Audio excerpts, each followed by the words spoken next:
I'm Harry Poston, Project Director of the American Statistical Association's project for the filming of distinguished statisticians.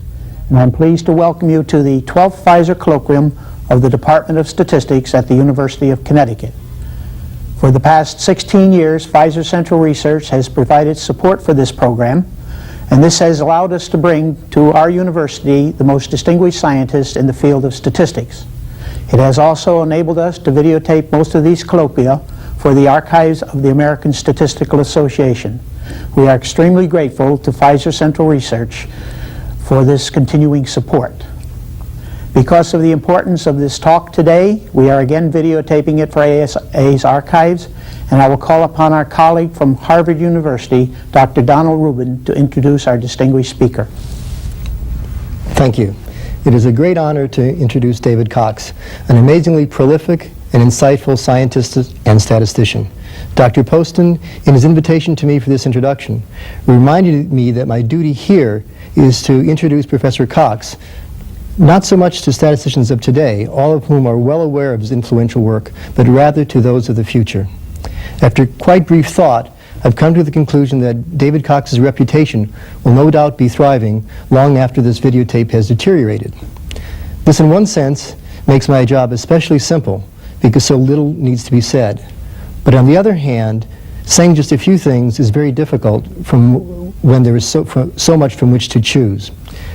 Editor of Biometrica for 25 years, editor of the Chapman Hall series of statistical monographs, 10 honorary university degrees, honorary fellow of many learned societies, including our own ASA, the American Academy of Arts and Sciences, and the National Academy of Sciences, head of department at Imperial College, warden at Nuffield College, Oxford University, president of 3 statistical associations, knighted in 1985, author, co-author of 14 books and monographs, and nearly 250 published articles. And these works are among the most, if not the most, influential in our field. In fact, when analyzing citations of statistical articles, a special phrase has been used to help describe an aspect of Professor Cox's distribution for his articles. It's called the Cox effect, denoting a, quote, disciplinary article that attracts a large degree of attention from outside its discipline. Remarkably, all of this from an English gentleman whose harshest spoken criticism is often a very un-Fisherian, oh dear, David Cox.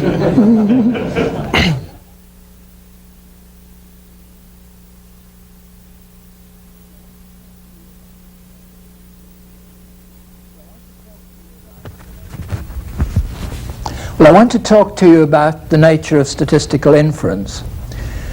And before I do that, I think it's a good idea to put the subject into perspective, because those of us whose primary interest is in using statistical ideas to advance some area of science or technology or public affairs may often feel that the formal theory of statistical inference is rather a small part of what we have to do.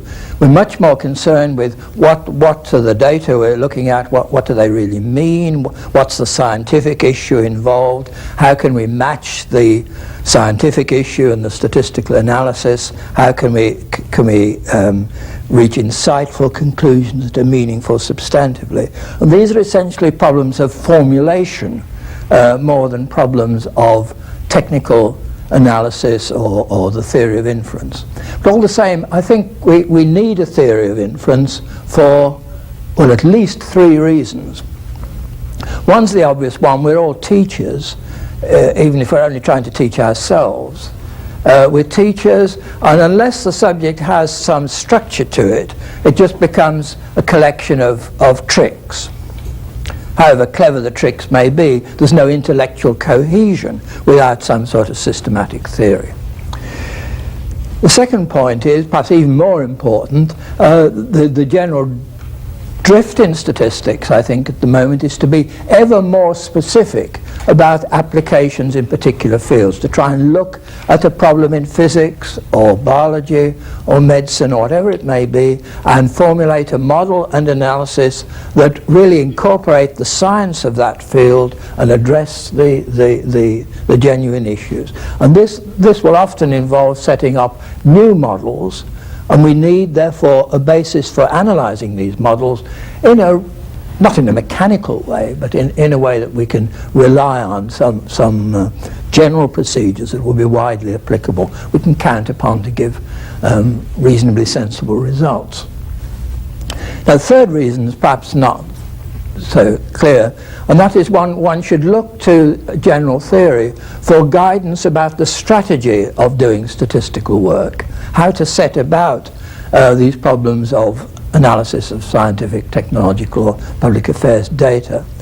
And one should look to theory. I'm tempted to say one should look. We may not find very much, because it's perhaps one of the limitations of current statistical theory, that it doesn't give anything like as much guidance to these issues as it really ought to. But those are the arguments, at least, for thinking that we must have some sort of formal theory of inference. Now, I'm going to talk about, rather specifically, parametric statistical inference. And I think it's helpful in reviewing this to think of 5 themes. Theme 1 is, I'll call it Fisherian. I mean, it's always a bit difficult to attach people's names to these things, because all areas of science are a collective enterprise. All sorts of people contribute ideas which merge together somehow or other. The Fisherian view, the primary notions: likelihood, sufficiency, conditional inference. Then there's what second broad theme would be, a Neyman Pearsonian one, of optimization, in the sense of having an operational requirement of some kind that one tries to satisfy.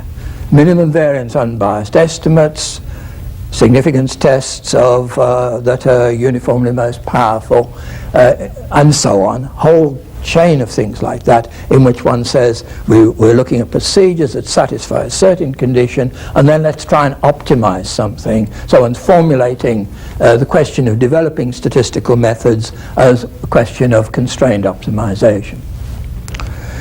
The third view is of a Bayesian approach to these problems, employing a prior distribution, in which the prior distribution represents some kind of reference standard of little knowledge outside the data that one's analyzing. The objective being to try and to get the data to tell you what it or them have to say about the issue in question. And this has a long history, going back certainly to at least to Laplace, Harold Jeffreys, and is still a focus of very considerable interest, although there are conceptual and other difficulties involved in it. It's a very appealing approach, if those difficulties could be overcome. So that's 3 themes. The fourth theme is the personalistic Bayesian view that is concerned with degrees of particular individuals, your degree of belief in the truth of something or other. Again, history going back, F.B. Ramsey, De Finetti, Jimmy Savage, very actively pursued in recent years, still a very thriving part of statistics. And the fifth theme is that of decision-making, statistics as applied decision analysis, where the emphasis is on what is it that we have to do on the basis of the data. Can we make an analysis of the consequences of action of one kind or another? Perhaps worth noting that those kinds of problems in which we have perhaps many individuals under analysis, many patients in a clinical trial perhaps, or many animals in an animal experiment, and each animal or each patient has his or her own parameter, and these parameters have a distribution. Those problems are sometimes called Bayesian because of the frequency distribution of the parameters across individuals. They pose no particular conceptual or philosophical problems. They're relatively easily absorbed into all these approaches to inference. The difficulties connected with Bayesian, or attractions connected with the Bayesian approach, really are not well illustrated by that kind of problem. Now, a really careful discussion of the role of personalistic probability, judgmental probability, particularly in science and technology, in describing how thought processes reaching conclusions about whatever the issue is under study. Really careful analysis of that would require more than one lecture, and it would require more than one lecture by someone else than me. So I'm going to leave that aside. Notice, though, that there's a dual aspect to statistics that's involved there. That some people would say statistics is about analyzing variability. Other people would say statistics is about analyzing uncertainty.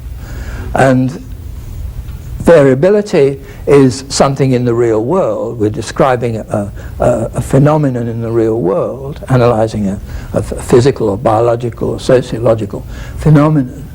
Whereas uncertainty is something in one's mind. And both those, the personalistic view of probability strongly emphasizes the uncertainty aspect. I think most statisticians analyzing empirical data will be more concerned with the variability. But it's the interplay between the two that makes the discussion of the formal theories of inference such a delicate issue. Again, I'm going to say virtually nothing about decision theory, not because decision theory is unimportant. In a qualitative sense, it's clearly very essential that when we're trying to analyze some data, we should say, well, what's the objective of all this? What are we trying to do? What's the data being collected for? What do we do with it? On the other hand, and I can only speak from an extremely limited personal experience, most of the problems I look at, even though there might be a decision element involved eventually, they're much more concerned with questions of trying to say, what is it reasonable to learn from these data that we've got? Describing the uncertainty of the knowledge about some system that comes from studying data, rather than very specifically with the decision theory aspect. Now, I began by saying that there were 5 themes, and I've thrown away 2 of them, the personalistic Bayes and the decision analysis. The first 2 I mentioned were the so-called Fisherian approach, based on likelihood, sufficiency, and so forth, and the Neyman and Pearson approach. And I think I should begin the more detailed part of the talk by saying a little more about the distinctions between these 2 approaches. As far as I can understand it, historically, what happened was more or less this. Fisher had some very, very important ideas in the 19 period between perhaps 1915, late 1920s, perceived to be very important, but also really pretty obscure. And Neyman and Pearson started their work, certainly Pearson started his work, with the notion of trying to clarify what Fisher was doing, to make it much more specific, more clearly defined mathematically what the objectives of this work were. And initially, Fisher accepted this. Fisher said, well, yes, in effect, you're reaching the same kind of answer as I am, but from a different point of view, and all right. To illustrate the difference of viewpoint, think of the following. Fisher's effect said, if we can have a reduction of the data under a given model to a minimal sufficient statistic, then we can proceed that way immediately. We can say our analysis, given the data and given the model, will only involve the sufficient statistic. We can throw the rest of the data away, except for checking the adequacy of the model, concentrate on the minimal sufficient statistic. In the Neyman and Pearson theory, that emerges at the end, so to speak. Uniformly most powerful tests turn out almost by accident, only to involve the minimal sufficient statistic. Unbiased estimates of minimum variance turn out almost by accident to involve only the minimal sufficient statistic, and so forth. Fisher took the reduction by sufficiency as the primary starting point. Neyman and Pearson deduced it from an operational requirement. Now, that to a very large extent is an issue of presentation. Although it seems to me that it's appealing to say if you can carry out this reduction that applies to all kinds of problems, point estimation, interval estimation, testing, and so forth, if you can carry out this reduction in one go, why not do it rather than have it emerge accidentally? But it's a matter of taste. But later, differences between Neyman and Pearson emerged, particularly over the issue of fiducial probability.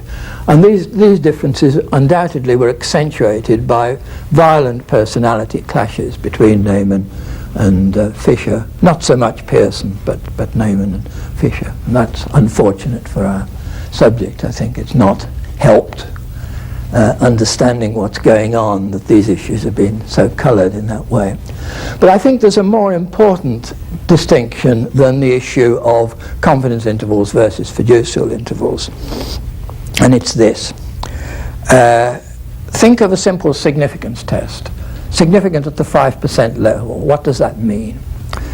Now, in the Neyman-Pearson theory, we have a critical region in the sample space. Those possible observations that we will declare to be significantly different from the null hypothesis at the 5% level.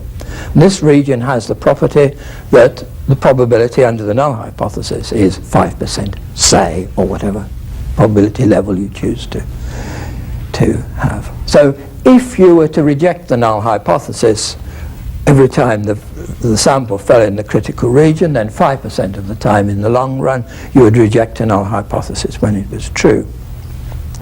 Now, there are two quite different interpretations to this. One is to say that it's a totally hypothetical explanation of what's significant at the 5% level means. If you were to do so and so, then the consequences would be such and such. It's a little bit like, I think, the notion a geophysicist might, for all I know, want to do some calculations involving the acceleration due to gravity at sea level under Mount Everest. If challenged as to what that meant, he would say, well, if we could have a little chamber under the center of Mount Everest and have a vacuum, let a small particle fall freely, then the acceleration would be so and so. Now, that notional experiment serves to define concretely what this concept, acceleration due to gravity in some strange position, actually means. Whether it's a useful idea or not, one has to just find out by trying to use it. But as to what it means, there's an operational meaning.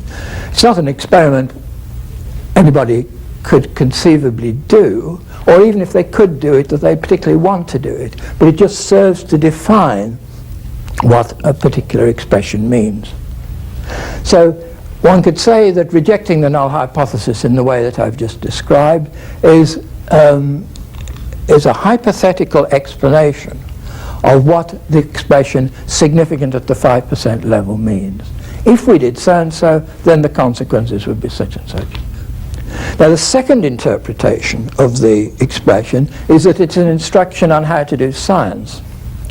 That's to say, we're faced with some problem involving testing some hypothesis. We think of a suitable alpha, not necessarily 5%.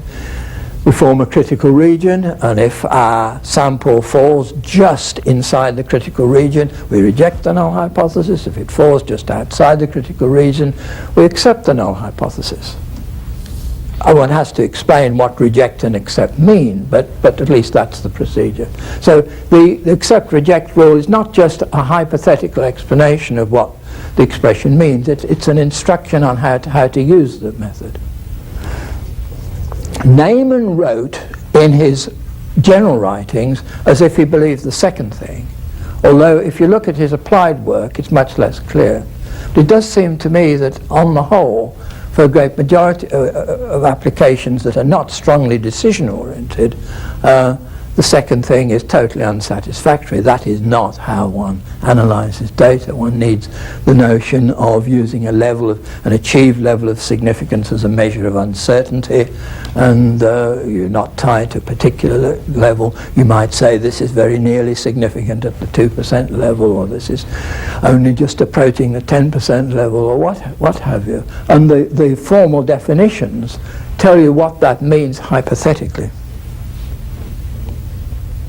And I think that is one important important thing that really distances the Neyman Pearson theory, taken very literally, from other views of non-Bayesian statistics. Now, if we're going to look at that argument a bit further, we're using hypothetical performance in the long run to measure uncertainty. We're trying to use the frequency theory of probability to answer questions about uncertainty. We're using a phenomenological theory of probability, theory of variability, to answer an epistemological question about knowledge. One of the key things in talking about this subject, incidentally, is to be able to say the words phenomenological and epistemological without hesitating. You don't have to know what they mean, but just be able to say them. Now, and there's bound to be some tension between those two approaches.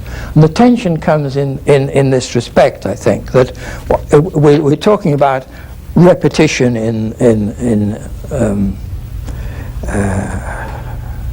we're saying, supposing we were to do this procedure again and again, we're taking our set of data that we're trying to analyze, we're imagining it as one of a collection of hypothetical sets of data.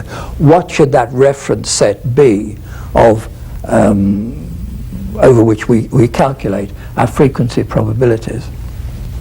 And this is where a major difference between the Neyman Pearson theory and the Fisherian theory arises.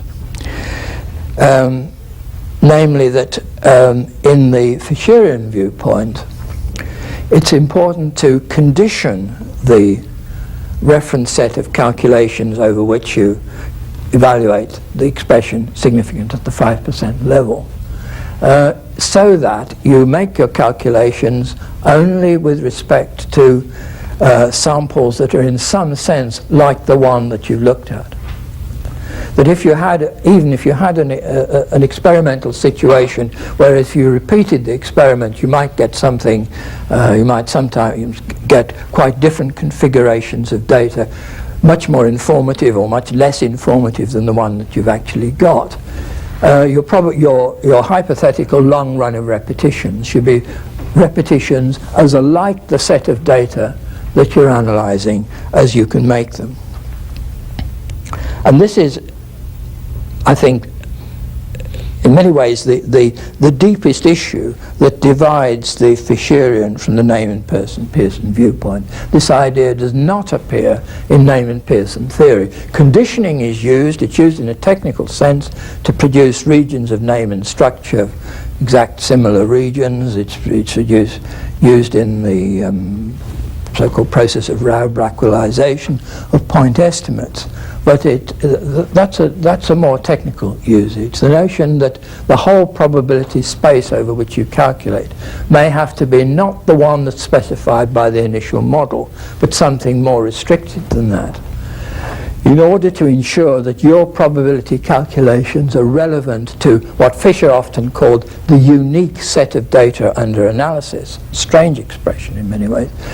To make your probability calculations relevant to the particular situation that you're looking at. This is at least philosophically a key issue. It seems to me overwhelmingly convincing that this must be done. How you set it up mathematically is much more difficult. Now in the Bayesian approach, this isn't an issue, because Bayesians make their calculations conditionally on all the data. They calculate a posterior distribution, which is the distribution over a parameter, or component of a parameter or some aspect that they're interested in conditionally on the whole data. So they have a strong version of this conditioning principle. And if you like, what is happening in the Fisherian view of conditioning is that one's trying to move as close as possible towards the Bayesian position on that, to make your probability calculations as relevant as possible to your set of data, but without the philosophical and conceptual difficulties of bringing in prior distributions that are not frequency distributions. Again, I feel this is a key issue of principle, but difficult to formulate mathematically in an entirely satisfactory way. The Bayesian view of testing, I mentioned test regions significant at the 5% level and so forth. In the Bayesian formulation with reference priors, with improper priors, there's usually a very direct Bayesian interpretation to these regions in that significant at the 5% level means that the posterior probability that you've got the sign of your effect wrong is less than 5%. So the agreement at that level between the Bayesian, the third approach that I mentioned, the Bayesian viewpoint with reference priors, improper with standardized priors, and the Fisherian viewpoint, the difference is very small. Of course, there's another version of the testing problem in Bayesian theory that's emphasized particularly in Harold Jeffreys' book, and that's where there's an atom of probability attached to the null hypothesis.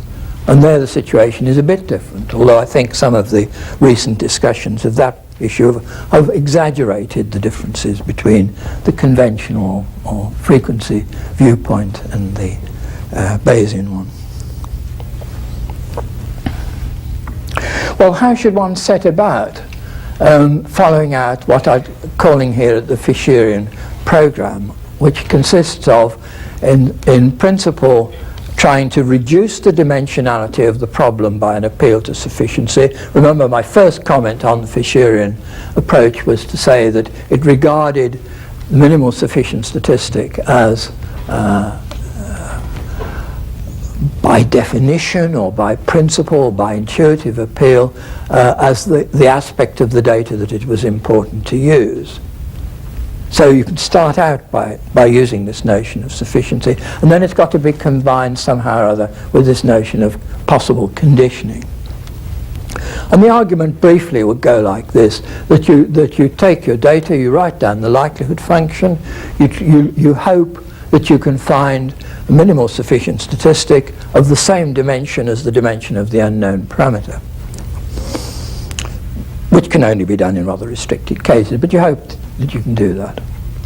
If you can do that, then you've reduced the dimensionality of the problem as far as you can. And in particular, if you've only one parameter of interest, you're down to one observation. So you've reduced the problem from your mass of data to the analysis of one observation with one unknown parameter. And then what precisely you do with that depends on your objective, where usually it will be some kind of interval estimation. But the precise details are not particularly important. It's the reduction of dimensionality that counts. But supposing you can't do that, supposing you can carry out a dimensionality reduction by sufficiency, but you don't get down to the dimension of the number of parameters, then the notion is to try and carry out a second stage of reduction. So instead of reducing to the sufficient statistic S, you partition S into two parts. A part that is of the dimensionality of the number of unknown parameters, and another part that has got a fixed distribution, so-called ancillary statistic. And then you base your inference on the conditional distribution of the first part given the ancillary statistic. And there's an extension of that idea to the much more important case when there are nuisance parameters, which I won't go into it. There are further issues that arise clearly when there are nuisance parameters, but the basic idea is the same, of trying to collapse the dimensionality of the problem right down so that ultimately, if you one parameter, you end up with one observation and a distribution against which to judge that one observation. Now, occasionally, and this illustrates perhaps Fisher's flexibility on these issues, the argument could be used in reverse. George Barnard pointed out to me a few days ago that in Fisher's highly influential work on geomagnetism, in which he studied the distribution of angles on a sphere, apparently what he did was to decide that really the interesting functions of the data were such and such, and then he invented the distribution for which these were the minimal sufficient statistics. So that's carrying the argument in the reverse direction. The Swedish statistician Martin Löf has developed really, in a sense, the whole formal theory of statistics from that viewpoint. That way around, the whole argument's turned on its head. You start with the statistics and then work out the corresponding distribution. So one should be flexible about these things. Now, why is it an advantage to adopt an approach along the lines that I've just indicated? Well, one is that it emphasizes the unity of problems. We don't have to say, are we dealing with point estimation or testing or interval estimation or tolerance regions or prediction or what have you. The reduction applies to all those problems. What you do with the reduced answer will depend on the particular context. Also, in some senses, this approach lends itself to what I'm going to talk about in a moment, the more careful asymptotic theory of inference, because there's a major snag in what I've been talking about up to now, common to both the Neyman Pearson theory and the sort of reduction that I've just outlined. But while there are some well-loved problems for which you, like the general linear model with normally distributed errors, for instance, for which the kind of reduction that I've just mentioned can be carried out exactly and elegantly, these problems are pretty restricted. So what are you going to do if the scientific context illustrates, insists on you're looking at models that don't have this simple reduction of dimensionality that I've just emphasized? Well, here a principle of continuity of some sort operates. And the principle of continuity says something like this, that if a certain condition is satisfied exactly, we do something or other. If that condition is only satisfied approximately, then we do the same sort of thing approximately. So, to be a bit more specific, if we're in the full exponential, core exponential family of distribution, so we've got our reduction to a minimal sufficient statistic, if we're not quite in that, so we know what to do then. If we have a problem that's not quite in the core exponential family, then we must have a notion of approximate sufficient statistic and apply the same argument approximately. Because if we don't do that, we get in a crazy situation. See, if and this would be a craziness in any sort of applied mathematics, if you were to say, if something is satisfied exactly, I'll do so-and-so. But if it's only satisfied approximately, I'll do something quite different. Then you're appallingly sensitive to minor perturbations in the assumptions that you make, and that would really be an intolerable situation. So we need notions of approximate sufficiency, approximate ancillarity, approximate dimension reduction in the way that I've just described.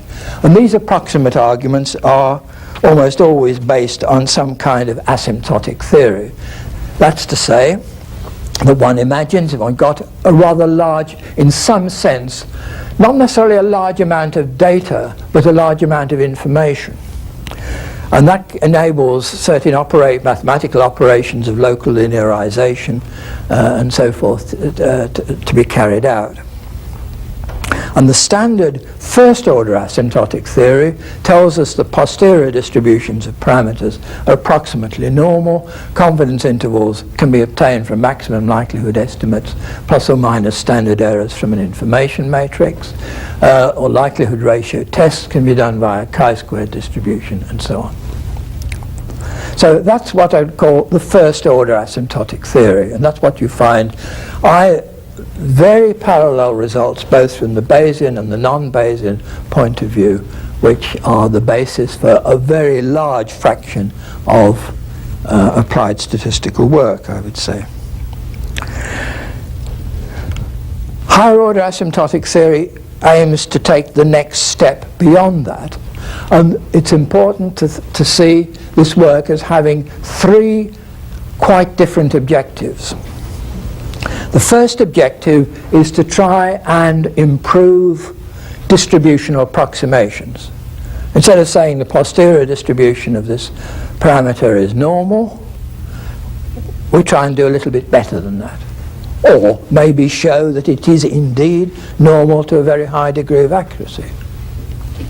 So there's an issue, or if we're dealing in confidence intervals, that the 95% confidence intervals derived by such and such a method using the score statistic or the likelihood ratio statistic or the maximum likelihood estimate, that this 95% either is really a very good approximation or that it can be improved in some way. So objective one is the improvement of distributional calculations. The second objective, in a way rather more subtle, is to suggest alternative statistics, different statistics, not likelihood ratio statistics, but something else. And the third objective, related to the second, the third objective is more subtle still, is to try and say, well, as between various procedures that to the first order of asymptotic theory are equivalent, which is to be preferred? So distributional improvement, use of modified statistics, and thirdly, a basis of choice between different statistics. Now, in a sense, the first two themes that I've just mentioned, the distributional improvement and the use of modified statistics, were started by Maurice Bartlett in a remarkable paper. I can't do mental arithmetic with these lights blaring at me, but more than 50 years ago. And let me try and explain in slightly more generality what he did. Think of the normal theory linear model, the standard linear model representation for expectations, constant variance, errors normally distributed. Then it was well known to the people who'd worked on, or to Neyman and Pearson in particular, that the maximum likelihood estimate of the variance was 1 over n times the residual sum of squares, where n was the number of observations. Not 1 over n minus 1, and not 1 over the residual degrees of freedom, but 1 over n. Now, if the number of parameters fitted in the linear model is quite small compared with n, that doesn't matter. And the difference, in extreme case, the difference between dividing by n and dividing by n minus 1 in one set of data is no big deal. On the other hand, if you've either got a lot of small sets of data, or if you're fitting a model, or say a fractional factorial experiment with rather a large number of parameters, 1 over n times the residual sum of squares is a dreadful estimate of the residual variance. And Bartlett had the following idea, that you could think of your vector of observations, you could apply an orthogonal transformation to this vector of observations to a new vector, such that the first d components of the new vector, d is the dimensionality of the regression parameters, first d components are basically the least squares estimates, normalized in some way. And the remaining n minus d components are normal zero mean variance sigma squared. You can always produce an Gram-Schmidt orthogonalization procedure will make that reduction for you. And then Bartlett said, well, all or nearly all the information about sigma squared is in the last n minus d components. The first few are basically least squares estimates. The last n minus d of them are normal zero mean variance sigma squared. So we'll apply maximum likelihood not to the original data, but to the modified data, the last n minus d components. And then you get as your maximum likelihood estimates residual sum of squares divided by the sample size, but the sample size is now no longer n, it's n minus d, and you've got the standard estimate. And so what he was saying in effect, and this has been exploited in all sorts of ways in recent years, likelihood, maximum likelihood, likelihood ratio tests, great idea, but it may be wise, and it may even be essential, not to use the likelihood of all the data, but to do some preliminary maneuvering.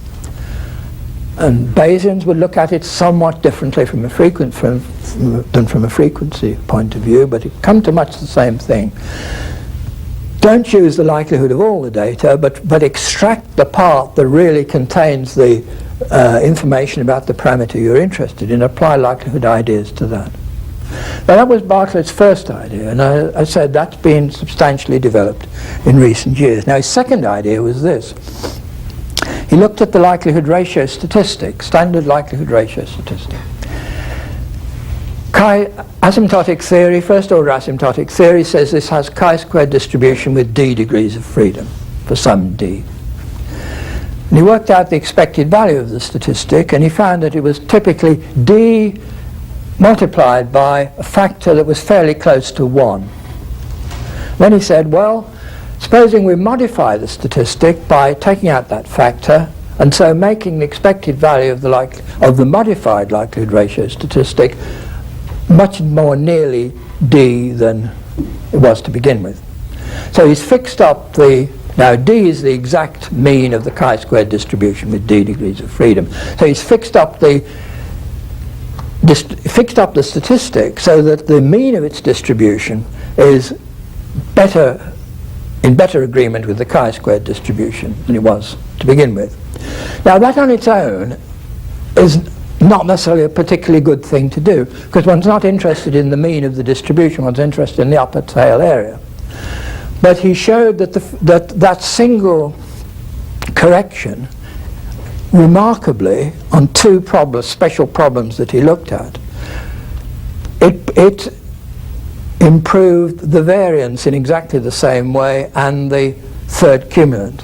So all the first three cumulants of the distribution were made closer to chi-squared than they were to begin with. And so he said, therefore, this is a good thing to do. And it was another 20-odd years before Lawley showed, after some horrendous calculations, that this was true for all cumulants of all orders in some generality.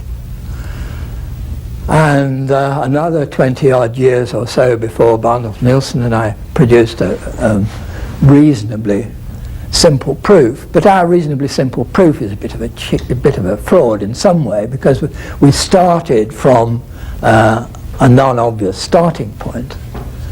And of course, one way to get simple proofs of difficult results is to start from a point that is itself really rather difficult. So there's somewhat of a mystery there as to why, for the likelihood ratio statistic, this remarkable simplification takes place. After all, there's no such thing as a chance event in probability theory, and so one can't say that. One can't just say this is a fluke. It must have some deeper explanation. So that was a start on these first two themes. The improvement of distributional calculations, distributional accuracy, and the notion that it might pay to use not the likelihood of all the data, but some modification or adaptation of the likelihood, and then apply likelihood ratio tests or what have you, maximum likelihood estimates to that new function. Now these lines of work have been followed fairly intensively, particularly by the Danish school of statisticians, also influential work in Toronto. over the last 10 years or so. There are a lot of points, I think, remaining for resolution. Why is one test statistic better to use than another? These notions of approximate reduction by sufficiency and ancillarity point to the use of the likelihood ratio statistic as better than competing alternatives. There's need for much greater clarification about exactly what to do there. There's need for further work on the connection between all this and Bayesian arguments with reference priors. I suspect that there's really quite a strong connection between the use of modified profile likelihood in some form or another and the work on reference priors of Bernardo and Berger, for example. There's the question of when the higher order distributional calculations that I've been talking about really relevant. It's unclear, for example, whether they apply to non-ergodic stochastic processes, inference in explosive time series models, inference in the so-called unit root problem in econometrics. There are open issues there. For mathematicians, there's the whole question of the role of modern, i.e. coordinate-free differential geometry.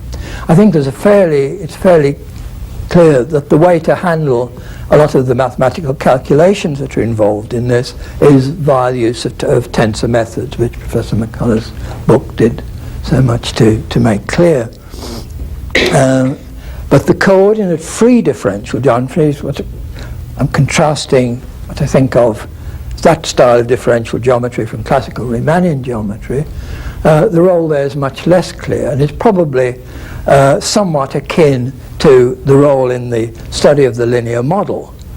The normal theory linear model, in many ways, the elegant way to see what's going on in least squares theory is via coordinate linear vector spaces treated in a coordinate-free fashion. But if you want to solve an actual problem, you need to write down some matrices as arrays of symbols or arrays in the computer, so that there's a balance between the rather concrete methods of tensor algebra and the more abstract notions of coordinate-free differential geometry. There's a need for asymptotic theory with large numbers of nuisance parameters, and perhaps most important of all, there's the question of making all this work in some sense accessible at a practical level.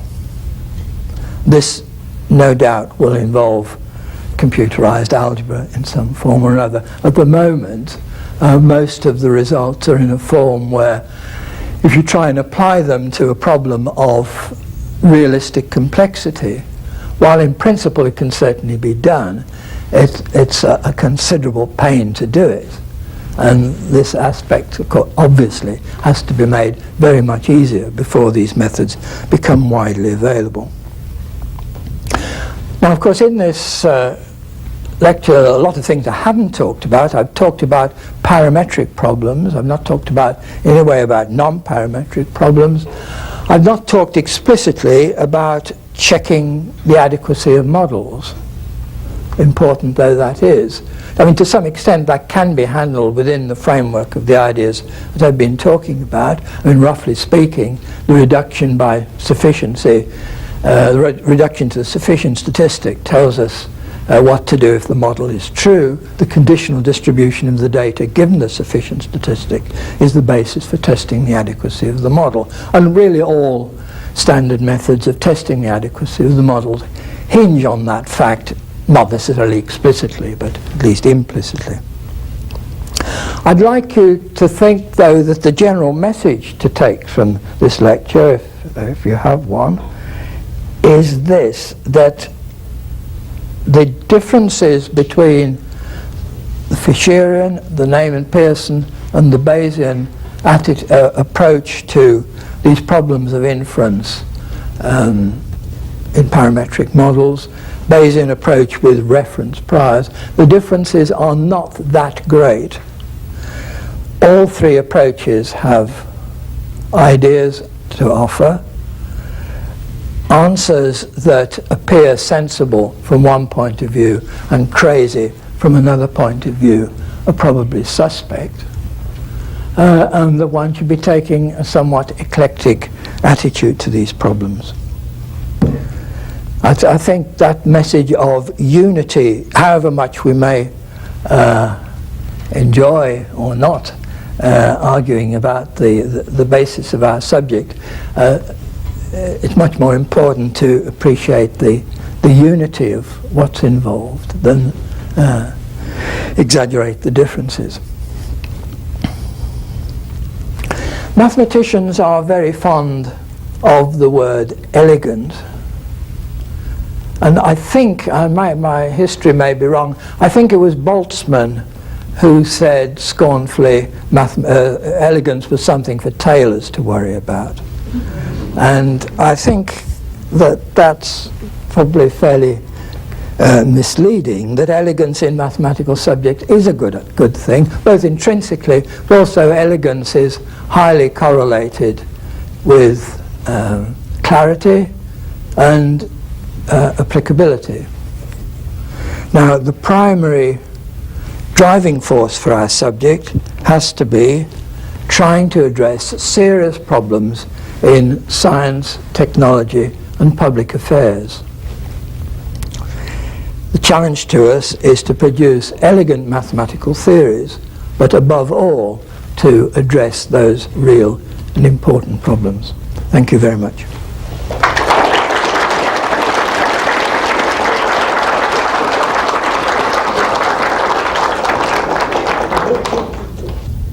This concludes our 12th Pfizer Colloquium.